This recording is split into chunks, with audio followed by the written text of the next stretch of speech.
The thermal stitch. This is what we're going to talk about today. I saw a video from Dana's Wanderlust Crochet, and she did the thermal stitch pot holder. Well, I don't need a pot holder right now. I need washcloths. So I did washcloths. This is 100% cotton. Let's see. It is Yarn Bee Sugar Wheel Cotton Mini Plum Body Loves You. I got this in a giveaway from Crystal at the Yarny Chick and Crazy Cat Lady. Let's see if I said that right this time. So I have been saving it to use for something in the kitchen, and I just happen to need some washcloths now. I could use them in the bath or the kitchen. This is, let's see, crochet. That's what I'm going to be doing, is crocheting. They call for a 4mm knitting needles and a 4.5 on the crochet hook, but I didn't have a 4.5, so I'm using a 6.5. And as you can see, it did a really nice job. I love this stitch, and it's nice and thick, so it'll make a nice washcloth. And I had three of these little balls of yarn, and I ended up making 5 washcloths. I even used all 3 colors so that I didn't waste any. And I ended up with a really tiny little ball left, and that was it.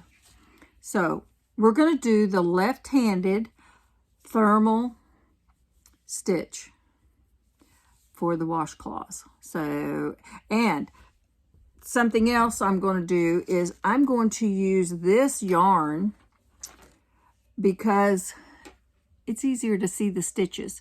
This is a polyester, so I'll be taking this back out. So this is just going to be a swatch, but I want to show you how thick this is. So anyway, this is the stitch, and this is my swatch. So I wanted you to see what this stitch looked like. The first couple of rows are your challenging rows. So that was, especially with this lighter cotton, it was a little easier with this thicker one. But I want to show you how to do the thermal stitch. This is a left-handed tutorial. Here we go, found the end. Okay, so what I started out with, you can choose whatever you want to make with it, whether it's a blanket or, you know, something useful around the house like I did with washcloths or pot holders, whatever you want to do. I chained 25. I wanted mine to be 25. And all you do is add 1 extra stitch. So whatever you choose, you want it only to be 15, then you add that next stitch. So you will have an odd number. And that will be our chain 1 at the end of each row so that we can turn our work. 2, 3, 4, 5, 6, 7, 8, 9, 10, 11, 12, 13, 14, and 15. And we're going to do 1 chain extra. So I hope you can see what I'm doing here. Let me move the camera a little bit. Okay, so here we go.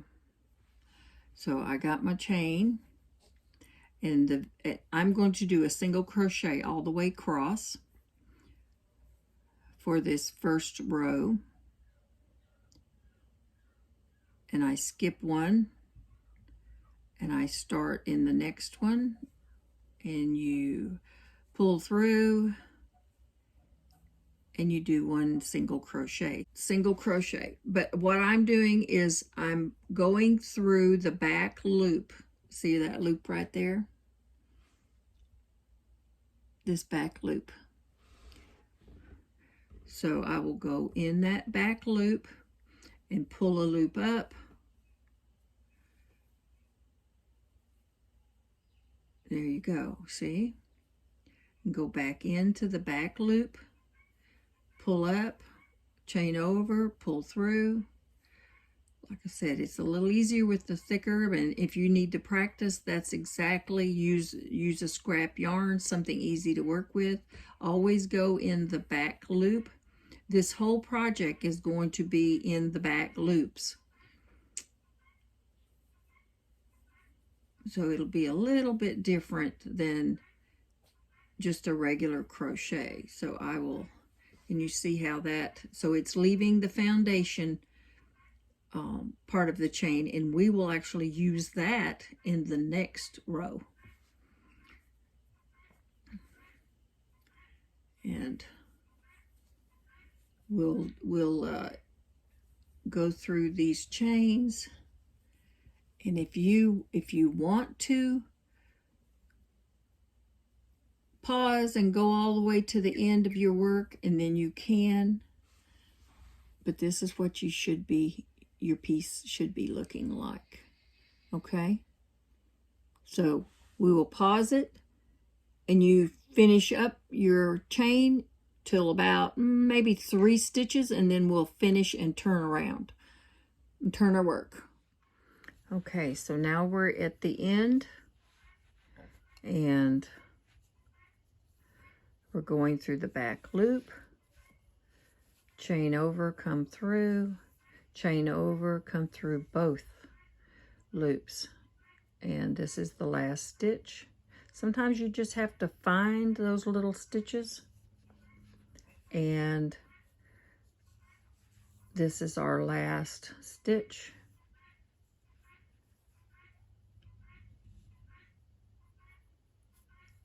Okay, I decided to use the stitch marker so that I won't have to search for this, the end of this row, because it's easy to get off. And the last thing that we do before we turn the work is chain 1. Okay, and then you turn your work, and I really, let me turn it to where you can see it here. We're still going to work in the back loop. See, there's the back loop, but we're going to reach down to this unfinished, and sometimes you have to look for it. This is the unfinished foundation chain. We're going to do the same thing, do a single crochet. Okay, so if you're, and it makes your work like a little V now. So when you go in, this is the back, and then you see the top part of that unfinished. You pull it through, chain over, and pull it through. Now if you choose to work this direction, that's okay. This first row to me was easier because then I could make sure that I got in that. You don't want to get the whole, you don't want to get both of those part of the foundation. You want to get the top. Then I pull it through and make my, see my single crochets now? They're starting to come to life there. And just do single crochets all the way across. And this is so you can see what this is looking like so far. See this unfinished here? That's that last one. We're going to use that one. And okay, so you chain 1, turn your work.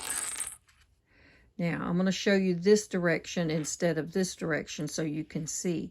There's that little V. Now it's going the other direction. So you go into that V, and then you go back down, and you pick up that last little ridge. You see that? This is really when you start your thermal. it's gonna seem odd for a minute, but once you get this row in, so you pick up the top stitch there and the back stitch. So we're still working in the back stitch. That's all I work in when I'm doing this. The back stitch and the unfinished stitch. So you can see why I turn it kind of towards me instead of doing like this, because you can see this row of back stitches, but it's harder to see this row. So I just turn it, and so I just want to make sure they're going to be straight across if you've not missed one. Okay, so I'm going to do the single crochet all the way to the end. Now see what your work is looking like now. It almost looks rounded, doesn't it? But it's really thick. You can see how thick it is. And that's what you want. Thermal should be that. It should be warm. Okay. Get the next one. And if you need to stop the video and finish your row, I will certainly understand that. See, I almost went into this same stitch because I'm talking.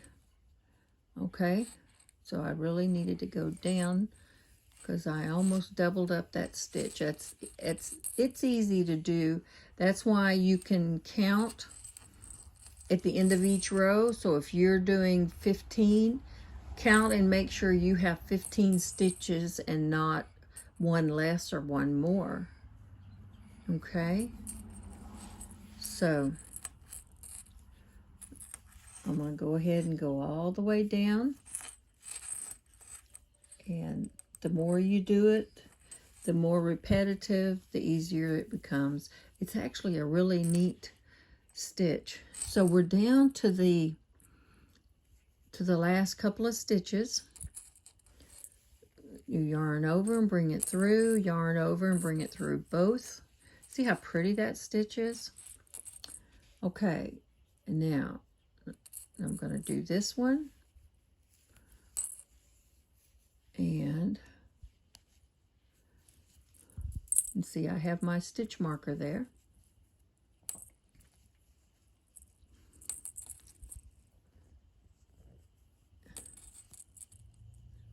Now, take that last stitch.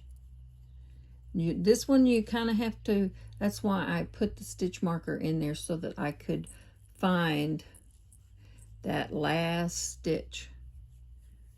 And there's the first part of it, and this is the second part of it. Okay? Once you get that, there's your last stitch. It should come out even. Chain one and turn your work. Okay, this is what the back side looks like, and this is what the front side looks like, except I'm upside down.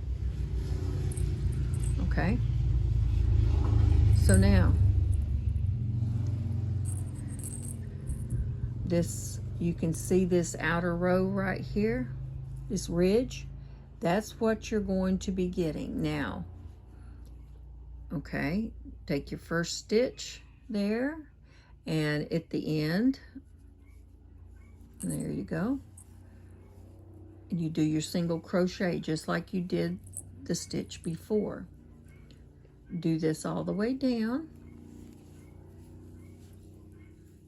and just remember to work in the back stitch and this top ridge. Okay, now let me finish this row, and you finish what you're working on, and you come back and we'll go to the next row, and it will start looking different now. So you just pull it through, do your single crochet. See, it's starting to leave a ridge here.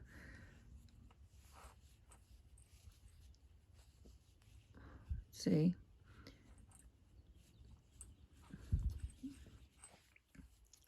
And if you want to start working this way, that it's fine. You just hold them together and they're right there. So then you can, it's a little easier once you get to this row as far as seeing what you're doing. But I did this so that you could see a little closer. So I'm doing single crochets, catching the back stitch, the one straight across from it. Now look, and it's thick on the bottom, and look at here. See how nice and thick that is? This will make a very warm blanket or whatever you're making it for. So let me get, okay, and I'll go ahead and finish this row, and we'll come back and work on the next row. Okay, and now the last stitch, you got to hunt for it. Okay, I had to hunt for that one, but it should be even. Chain one and turn your work.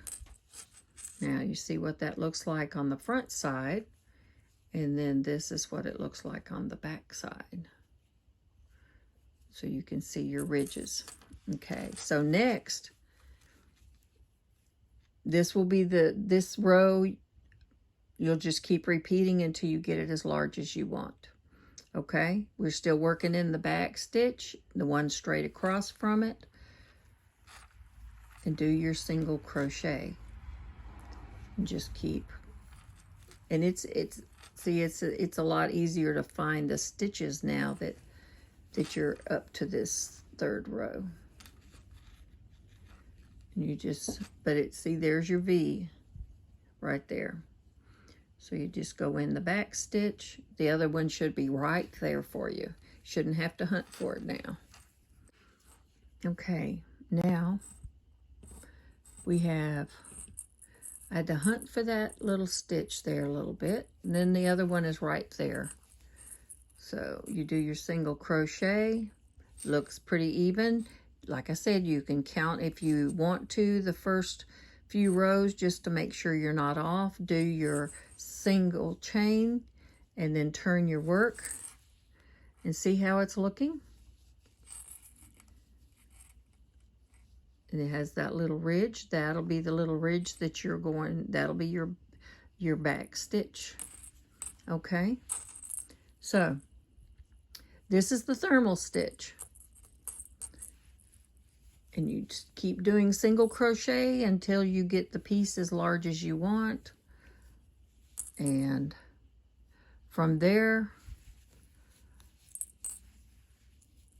if you want to make pot holders or washcloths or a blanket or a shawl or whatever you, depending on what area you need, if you need something really thermal, then you might want to use a heavier yarn or a wool yarn or a wool alpaca blend yarn. They're very warm, so it won't make it too heavy, but it'll make it nice and warm.